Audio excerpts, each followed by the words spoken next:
Assalamualaikum warahmatullahi wabarakatuh. We, from Group 6, would like to present our group's work on what is semantics. Definition of semantics. Semantics, also called semiotics, semology, or semasiology, the philosophical and scientific study of meaning in natural and artificial language. The term is one of a group of English words formed from the various derivatives of the Greek verb semaino, or to mean, or to signify. The noun semantics and the adjective semantic are derived from semantikos, or significant. Semiotics, or adjective and noun, comes from semiotikos, or pertaining to science.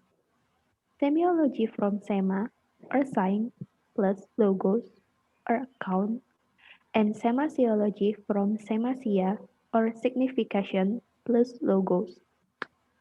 The term semantics emerged in 1984 known through the American Philological Association, American Philological Organization in an article entitled Reflected Meanings, a point of semantics.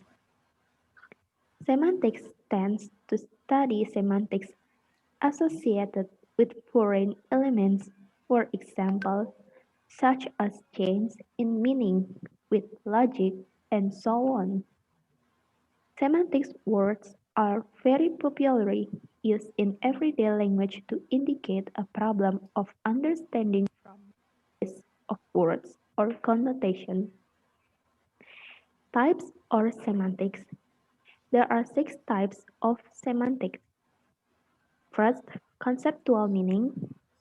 What Leach called as conceptual meaning was the same as what other scholars call denotative, or designative, or cognitive, or descriptive meaning, and this meaning was assumption to be the central factor in linguistic communication, was integral to the essential functioning of a language, while other types of meaning are not. Leach considered conceptual meaning as primary because it was comparable in organization and structure to the syntactic and phonological levels of meaning of language. 2. Connotative meaning calls. Connotative meaning was the communication value and expression has by virtue of what it refers to over and above its purely conceptual contents. Connotative meaning was peripheral when compared with the conceptual meaning, was also relatively unstable as it varies according to culture, historical periods, and experience of the individual. Connotative meaning was indeterminate and open-ended. The next slide, uh, please, Jingga, time is yours. Thank you. 3. Social and affective meaning. These two meanings are concerned with the aspect of communication which are derived from the situation or environment in which an utterance or sentence was produced in a language. Of these two, social meaning that information which are pieces of language that is pronunciation, variation, a word, phrase, and sentence, and etc. Social meaning was understood through the recognition of different dimension and level of style within the same language. Affective meaning was this aspect of meaning which reflect personal feelings of the speaker, includes the attitude of the listener or his attitude to something the listener was talking about.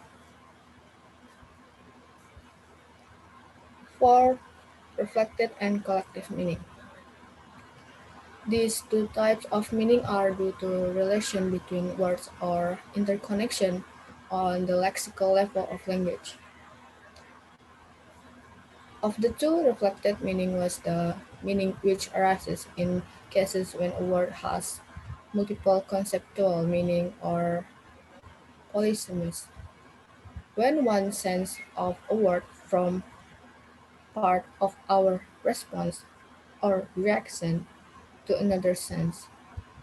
Collective meaning consists of the association a word acquires on account of the meaning of word which tend to occur in its environment. And five, associative meaning. These meaning have open-ended and variable character. They cannot be analyzed in clear cut, either this or that third. Therefore, each group are these under the heading of associative meaning, while the conceptual meaning was part of common system of language shared by member of speech community. Associative meaning was less stable and varies with the individual's experience. 6.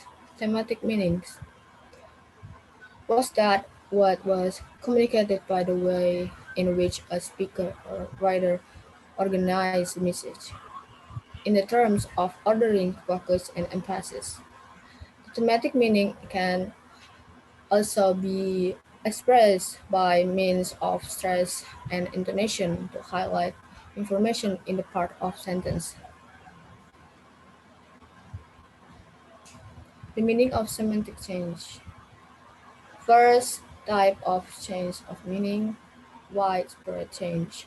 What's the mean by widespread change is a symptom that occur in a word of lexeme which at first only has a meaning but that due to various factors it has different meanings. The process is expanding this meaning can occur in a relatively short period of time but can also take place over a long period of time. And the other meaning that occur as a result of the expansion of the meaning are still within the scope of the polysemy, meaning that they still have relationship with the original meaning. Change narrow. What is the mean by change narrow is symptom that occur in a word which initially has a very broad meaning but then turns into a limited meaning. Okay, next slide. Uh, yeah. Okay, thank you. Total change. Total change is a meaning of a word that changes completely or changes everything from its original meaning. Although is a possibility that the current meaning has something relationship with the original meaning, the connection seems to have gone a long way. Next, refinement or euphemia. The meaning of refinement in this change of meaning is the symptom displayed by words or forms which are considered to have a more subtle or valid meaning than those that are to be replaced. Next, carving or dyspemia. The meaning of carving in this change of the meaning is to replace a word that has a subtle or valid meaning into a word that has a harsh meaning. This method is usually used when you are in an unfriendly or irritated situation. Two causes of change of meaning. 1. Developments in science and technology. 2. Differences in usage fields. 3. An association. 4. An, the exchange of senses. 5. Differences in response. And last, grammatical. Semantic fields and semantic components. A semantic field is a set of words or lexemes related in meaning. The phrase is also known as a word field, lexical field or of meaning and semantic system. Linguist Adrien Lehrier has defined semantic field more specifically as a set of lexemes which cover a certain conceptual domain and which bear certain specifiable relation to one another. A semantic component is a combination of words, also known as a composite of lexical unit, that attends to the meaning of such word combination and is interchangeable as long as it retains the same meaning.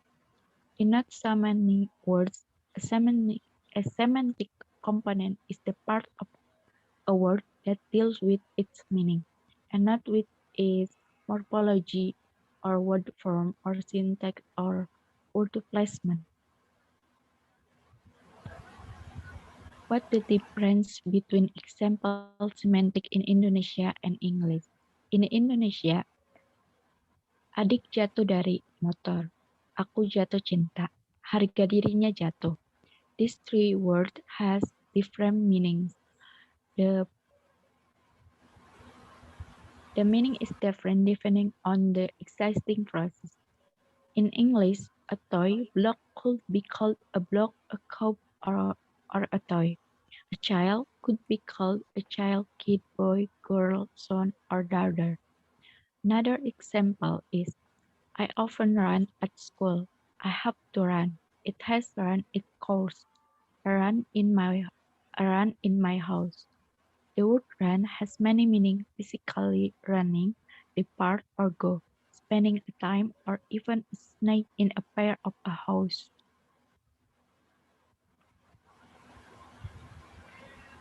The conclusion is, in essence, semantics is a branch of linguistics that investigates the meaning of the language.